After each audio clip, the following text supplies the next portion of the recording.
Welcome to the course on fundamentals of MIMO wireless communications. Till now we have seen the expression of capacity for two important cases. In one case it is no channel state information available at the transmitter, where we said the best strategy is to put equal power across all the transmitting antennas. The second case would be when you have the channel state information at the transmitter and then the channel modes are all accessible. In that case the gross result that we got is it is better to do power allocation across the different antennas, and the best strategy to do power allocation is to put more power on the channel which has better channel strength. So, and that was a result of the water pouring algorithm which we had shown in the previous lecture. So, we carry on with those concepts, and what we are going to discuss initially is about mechanisms or techniques by which you could achieve those results, and then we will move on to see the effect of correlation on MIMO channel capacity, and also we will move further to look at the random MIMO channel and what is the outcome on capacity, or how do you represent capacity under those conditions will also be looked at. So, when we take the MIMO transceiver system, again I draw the transmitter with multiple antennas at the transmitter, and at the receiver we have multiple antennas. So, the first scheme we said is when there is one directional flow of information, no feedback information. So, in that case there would be signal S1 up to signal SMT that gets transmitted, and the signal that is received Y vector would be H, that is the matrix channel which lies between the transmitter and the receiver, Y1 up to YMR times S plus noise vector. This is the expression that is received. So, if we are to transmit these signals, that means we have to put equal power. That is what the expression gave us. The result that we have got is basically putting equal power, but it never told us how you can send symbols across these lines or these parallel channels, so as to achieve the result which we have shown.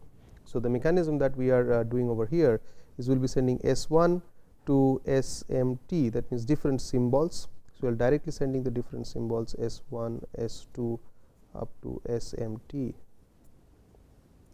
let us say, and we have this channel matrix plus noise across this. So, if H is orthogonal, that means if the channel coefficients are orthogonal, then one of the simplest strategies to receive this would be to multiply H Hermitian with Y. If we multiply H Hermitian with Y, we are going to get H Hermitian H times S plus H Hermitian noise, and that would result in H Hermitian H would be identity matrix. So, we can get an identity matrix times S. In this case of course, with our notation we are going to have ES by MT root over ES upon MT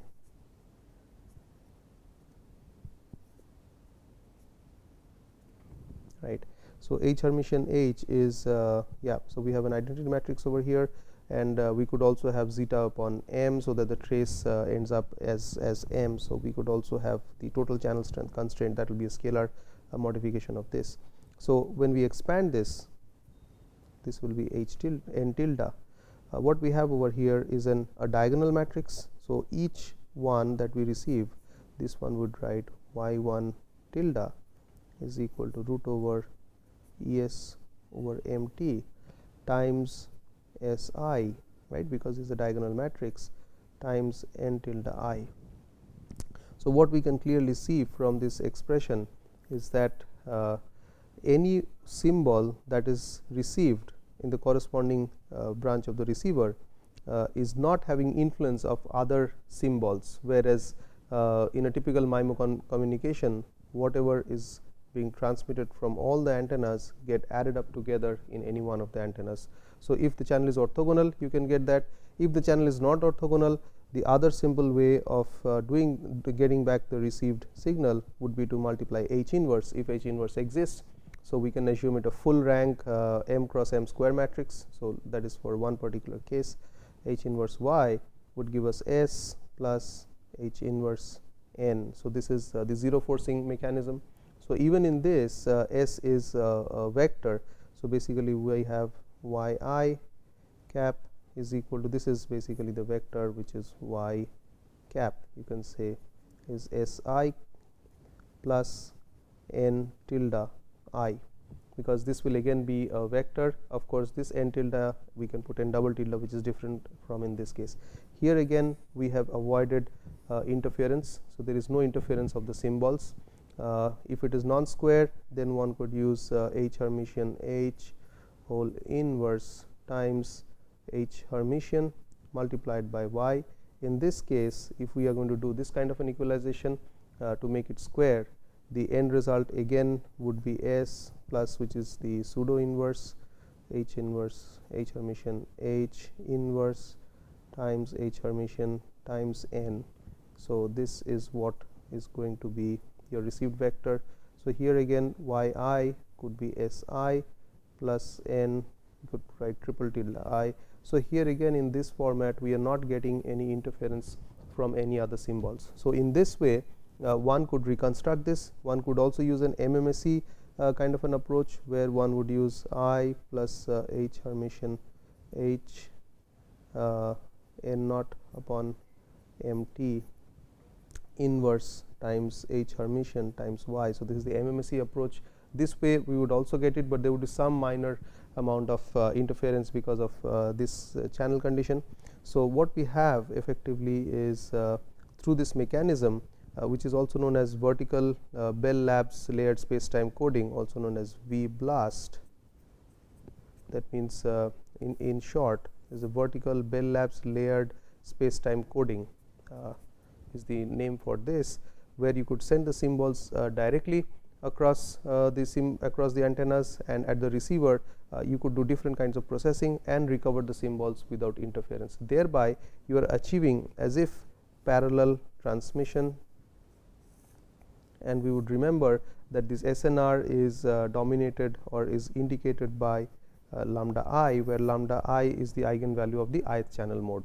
So if it is a square matrix, you have m parallel links or you have r parallel links depending upon the rank of the matrix. So this is one mechanism where you can achieve the transmission and parallel data transmission when there is no channel state information at the transmitter. We move on further after this to look at the second scheme, where channel state information could be made available at the transmitter.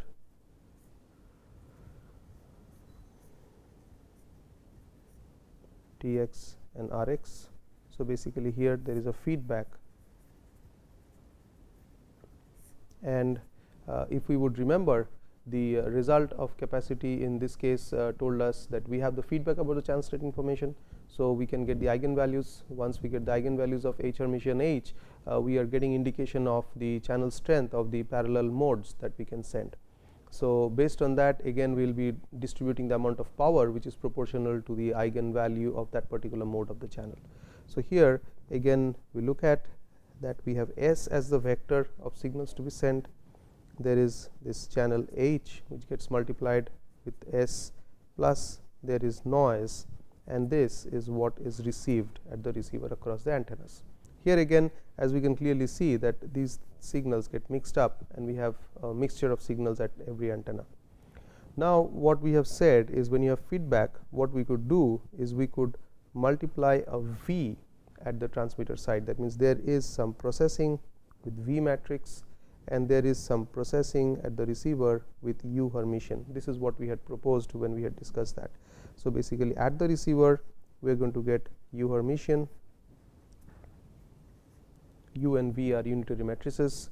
So then if you would expand H, H can be stated equal to D V Hermitian and U, and because of this U we have U Hermitian, because of this V we have V plus U Hermitian N, and this we could write it as Y cap. U Hermitian U is identity matrix, V Hermitian V is identity matrix. So we have D times S plus N cap, we can say Y vector cap. D is a diagonal matrix consisting of the singular values. So therefore we could write yi is equal to, of course, there is root over Es by m. I tend to miss this term. So, root over Es upon m sigma I S I plus n cap. So, this again we see through this mode we are not having any interference from any other term. So, in this case also we are able to establish parallel links between the transmitter and receiver, and hence in both these mechanisms that we have just now discussed, these provide us, you can clearly see the gain of spatial multiplexing. This is an important terminology in the domain of MIMO. So, clearly what we are achieving here is in both these cases where there is no feedback and when there is feedback, we are transmitting S1 to SMT in parallel. So, there is multiplexing, and this multiplexing is in the space domain. So, this is why it is spatial multiplexing, and here this particular scheme there is channel state information at the transmitter. Because of feedback we are doing some pre-processing or pre-coding, it is also known as pre-coding. So, this particular method is known as SVD based pre-coding. So, if we follow this SVD based pre-coding mechanism, in this mechanism we can achieve the capacity when we have feedback information at the transmitter. And of course, as has been said, we have to distribute the power such that gamma I, that means the power in this channel, is such that there is a k minus 1 over Es by mt n naught times lambda I. So, this is the kind of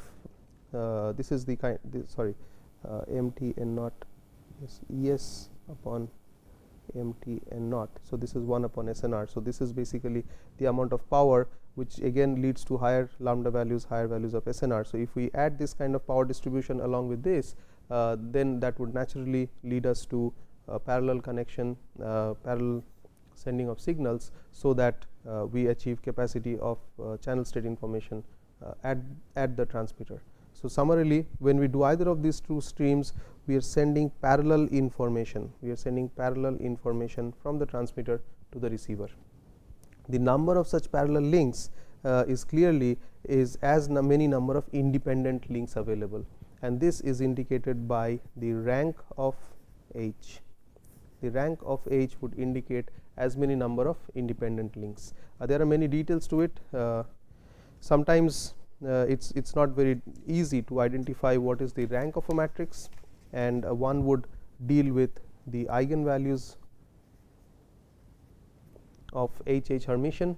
So, one would be interested to know what is the ratio of lambda 1, which is basically lambda max, to lambda min. So, this would give us a condition number which tells us what is the distribution of eigenvalues, and we have seen this capacity is maximized when all the eigenvalues are equal. So, sum zeta upon m, let us say.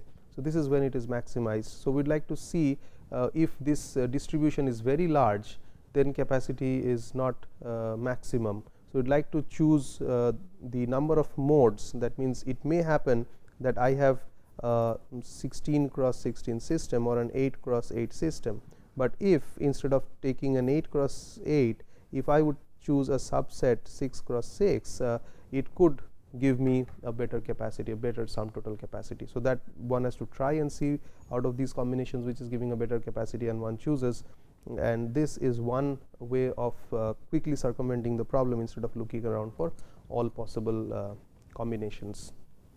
So, we have seen at least two ways of which MIMO channels could be exploited. First, we have seen what is the expression of capacity, and then we have looked at how the signals should be sent. The first mode is where you send the signals as it is. In the second mode, you would be doing some pre-coding. The pre-coding is based on SVD of the channel or the singular value decomposition of the channel, and you have to use the V matrix at the transmitter and the U matrix at the receiver, so that you get R parallel independent data pipes. And since you are getting parallel data pipes with the help of multiple antennas, these mechanisms are known as spatial multiplexing. What we had seen before, before looking at capacity, we had talked about diversity, So that was spatial diversity. So we have seen two very important things. One, through spatial diversity we are able to improve the error probability, and through spatial multiplexing we are able to improve the capacity. So with this we move forward and take a look at some more things on capacity. So the first thing we are going to look at is the influence of spatial correlation.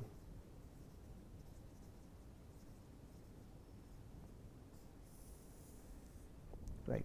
So we have seen that H, which is the channel, could be written in terms of the correlation matrix at the receiver raised to the power of half times HW, which is a spatially wide channel, times RT raised to the power of half. This is a spatially wide channel. So this captures the correlation at the receiver. This captures correlation at the transmitter. So of course we have RR, the elements ij set equals to 1 for I equals to 1. So basically we are saying that it is normalized. All these RR coefficients are normalized, and so are RT coefficients. RT coefficients are also normalized, and this would result in expected value of Hij mod squared to be equal to 1. So all we are saying is that the channel coefficients are normalized to unit power, and the expression of capacity that we have arrived at earlier is log determinant of I mr plus Es by n naught mt. We had H Hermitian. So instead of H and H Hermitian we had H Hermitian. So we could write RR half HW RT half for H. So when we have H Hermitian, we would have RT half HW RR half, right. We have expanded this. So this RT half we could write it as RT, right. This is what we could do, and we will make the assumption that MR equals to MT equals to M, that is, we will make the full rank approximation. So when we write it in this form, since it is the determinant, we could say that at high SNR, this effect of 1 from this could be neglected. So we could say that it is dominated by this, because we are saying that Es by n naught is much greater than 1, because the determinant would be having the eigenvalues, and in the eigenvalues we are going to have the of one matrix and that of the other matrix. So basically this will lead to 1. So when the right hand side is much more than 1, we could say that 1 can be neglected, and this capacity expression we could approximate it to log 2 determinant of Es by m. We had said mt equals to mr equals to m. So Es by m n naught times HW Hermitian. See, now we do not have this. So we are having log determinant of these things. So log determinant of AB is equal to determinant of A times determinant of B, right, or determinant of AB is equal to determinant of A times determinant of B. So what we have is determinant of these terms. So determinant of these terms we have HW. So we have basically HW as one of the terms, plus log base 2 determinant of RR. This is clearly what we have, and then again we have RR half. So basically plus log base 2 determinant of RT, right. So if you put them together, log determinant of this times this times this, so basically we have this term, and that is the result of this expression when the right hand side or towards the plus of this is much greater than 1. Okay. So if what we see from this is the effect of correlation at the transmitter and at the receiver are basically similar. So if we study one of them, we can satisfy. So we can do either at the transmitter side or at the receiver side. So we will put the constraint that sum of lambda I R is equal to 1. So this is one particular constraint that we will maintain 1 to m. So if this is equal to m. this is equal to m. So total power constraint is that we have to maintain. So now we will use one inequality, that means arithmetic AM-GM inequality, known as AM-GM, arithmetic mean geometric mean inequality, to our aid. So when we use arithmetic mean and geometric mean inequality, what we get is that if there is x1 to xn, a set of random numbers, a set of numbers, if we say. So if we take the average, we will find it to be greater than or equal to the root of x1, x2 up to xn. And what we have is in our case is sum of I equals to 1 to m, lambda I of r is set equals to m. So this is what we have, and according to the inequality that we want is 1 upon m sum of lambda I r, right. This is of course equal to 1. This should be going by this is greater than or equal to nth root of pi of lambda I of r, right. That is the receive matrix. This is what we have set. Okay. So now if you look at this, this is equal to 1 according to this. This gives us 1 upon m, this equal to 1. So what we see is that square nth root of pi I lambda I r is less than or equal to 1, or in other words, product of the lambda i's of this covariance matrix is less than or equal to 1, right. I equals to 1 to m. So if we apply this back here, so determinant of matrix, determinant of r is equal to pi I equals to 1 to m lambda I r, that is the product of the eigenvalues, and this is less than or equal to 1. So that means inside the log the argument is less than or equal to 1. So this whole term is negative. So what we have is a negative term and a negative term. Otherwise the best value that you can have is when they are equal. So that's the most best value that you can have. So basically you can have 1 as the best value. In that case this will be 0. So these being equal, all these eigenvalues being equal, means that this is an identity matrix, and that being identity matrix means it's an orthogonal channel. Orthogonal channel means that R is not correlated. So when R is not correlated, this determinant will turn out to be 0. This will also turn out to be 0. This log of 1 would turn out to be a 0. So there won't be any effect. If there is any non-zero effect, that will only be negative effect. So that means the effect of capacity when we are studying at high SNR especially, that becomes very, very clear, is whenever there is correlation to be added in the terms, then the capacity decreases. We had also seen similarly, just to remind you, when we studied the effect of correlation on error probability, what we had seen, whenever there is correlation, the error probability increases. So what we see in both the cases, when there is correlation, in case of diversity gain, the error probability increases relative to the non-correlated case, but still it is better than a seesaw link. In case of MIMO, what we are seeing again is correlation reduces capacity gain, but overall still it will be better than a seesaw link. Okay. So these are some of the important results that we can gain over here, and we take a look at the result of correlation. So if we see this particular picture, what we would see is so when we look at this particular picture, this is the case where correlation is set as 0.95, and this solid line is due to no correlation case, and if there is a 95% correlation between the antenna branches, this dashed line is what is there, and this is from the book Introduction to Space-Time Wireless Communications by Professor Paulraj, Rohit Nabar and Dhananjay Gore from Cambridge University. So I have taken this picture from that particular book. One could generate these results also. So there is a loss which is indicated by this particular line. So there is a capacity, so we will discuss ergodic capacity, about 3.3 bits per second per hertz, which is significant at high SNR regime.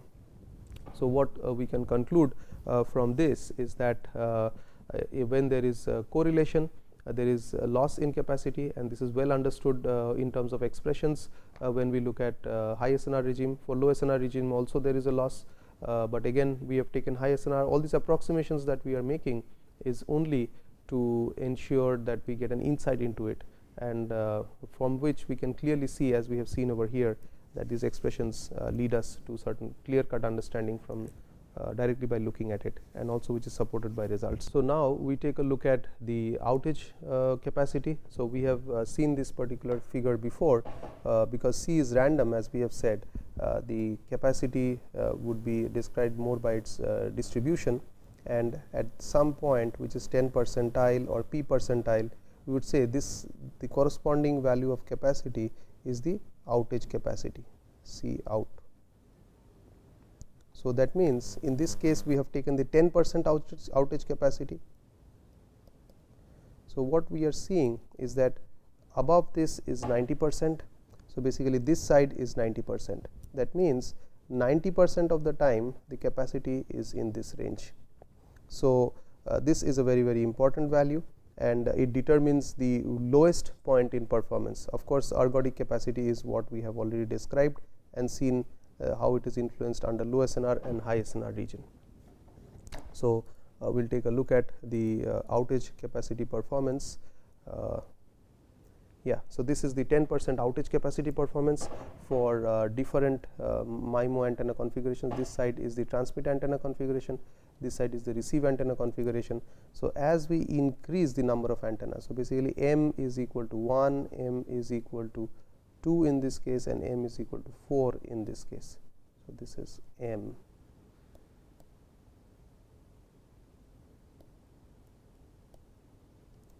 So we have m,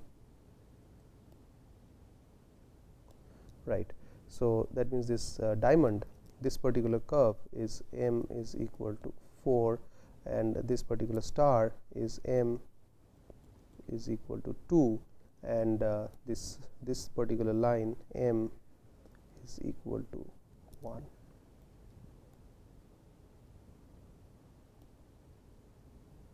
Right. So what we are seeing is that as we increase m, as m increases, what we can observe is as m increases, what happens to 10% outage capacity?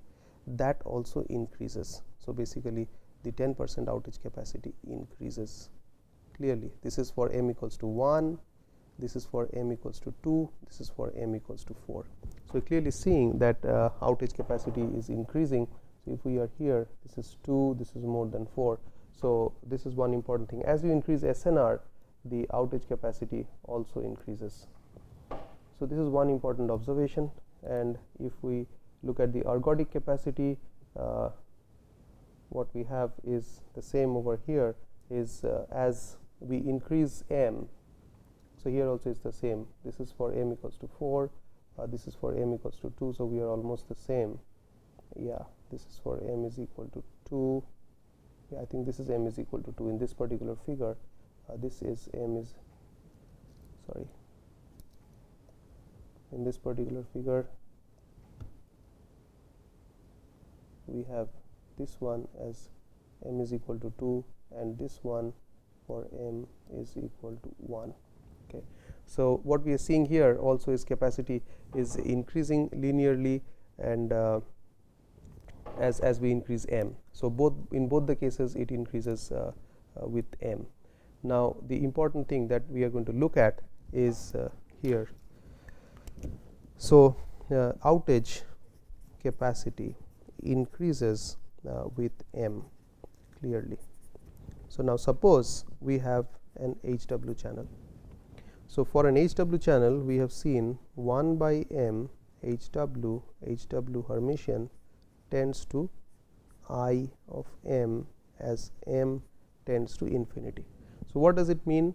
That a capacity expression, inside the capacity expression you have Es by m n naught and HW Hermitian, right, plus of course I mr.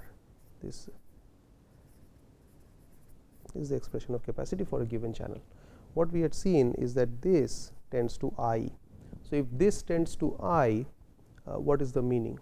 The meaning is that the capacity expression is becoming independent of channel coefficients. So that means every time I measure the value of capacity for a very, very large HW channel and I keep changing the channel coefficients, the capacity value is not going to be different from each other. So under such situation, what I will see is under such a situation, what's going to happen is if we see this capacity axis, most of the time my capacity will be very, very close to one value, because what we are seeing is C is equal to log base 2 determinant of I plus Es upon m times n naught times HW Hermitian. So 1 upon m HW Hermitian, if that is equal to I, for m being very large, that is what we have seen, what do we get? Capacity is log 2 determinant I plus Es upon n naught, right. So that is capacity of a seesaw channel. So this is in the limiting case. So if it is not a limiting case, it will be very, very close to this value. So that means it will be very, very close to one particular value. So this distribution, which is so spread out, will almost be like this. So that means under such conditions, the outage capacity is almost equal to the median capacity, or in other words, what we can say is that under this case the capacity stabilizes.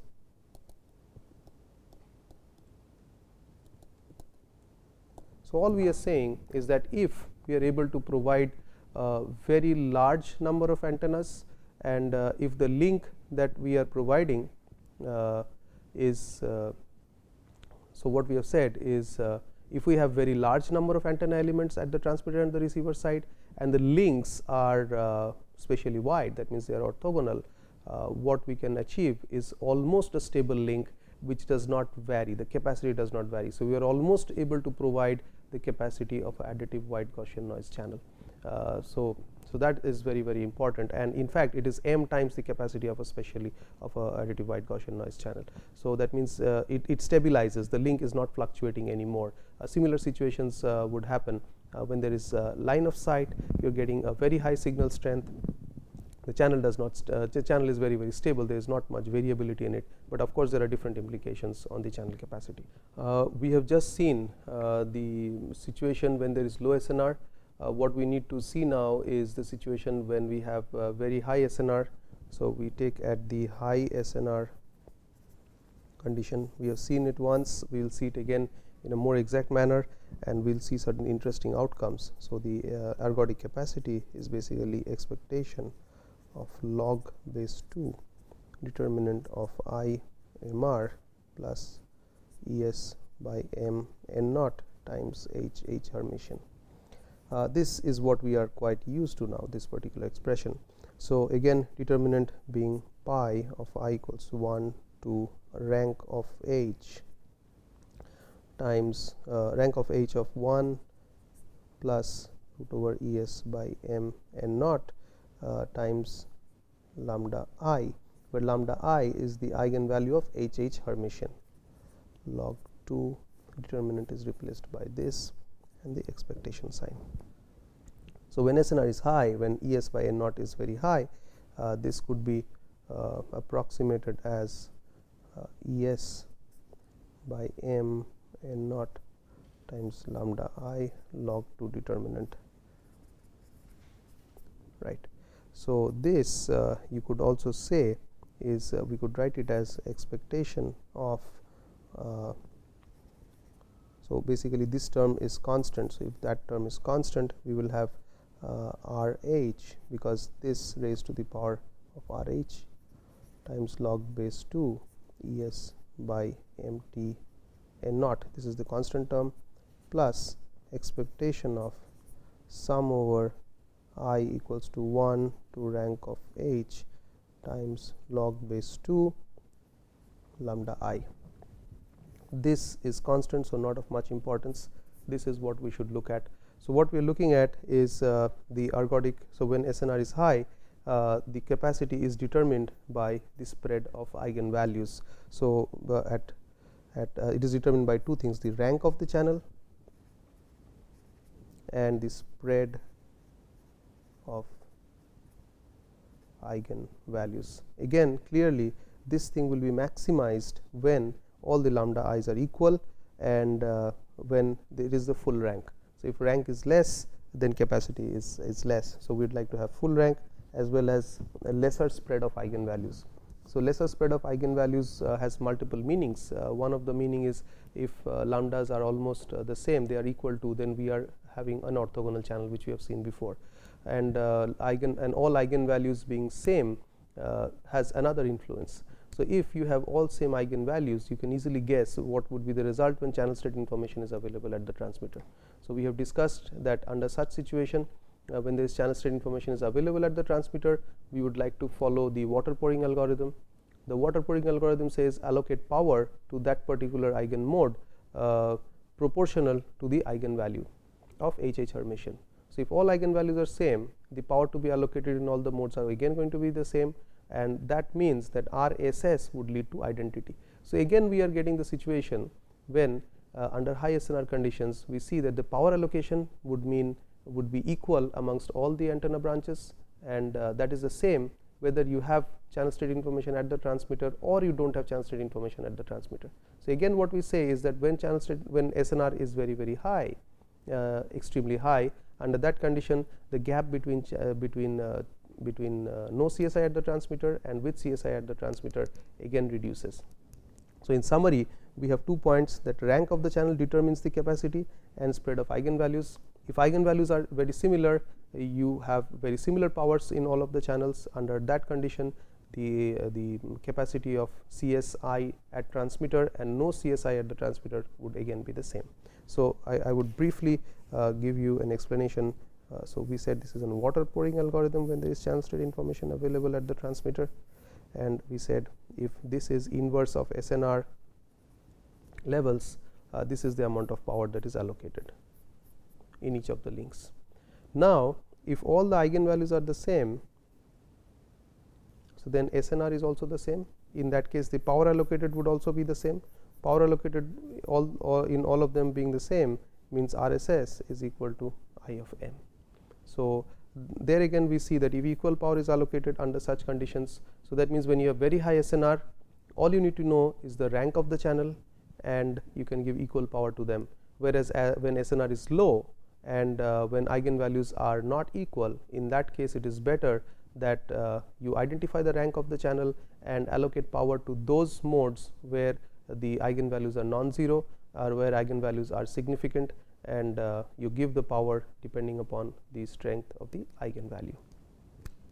We will also see another important aspect in the next lecture, where we will talk about the impact of large M, or as HW channel for M being very large, what happens on outage capacity. So thank you for attending this particular lecture.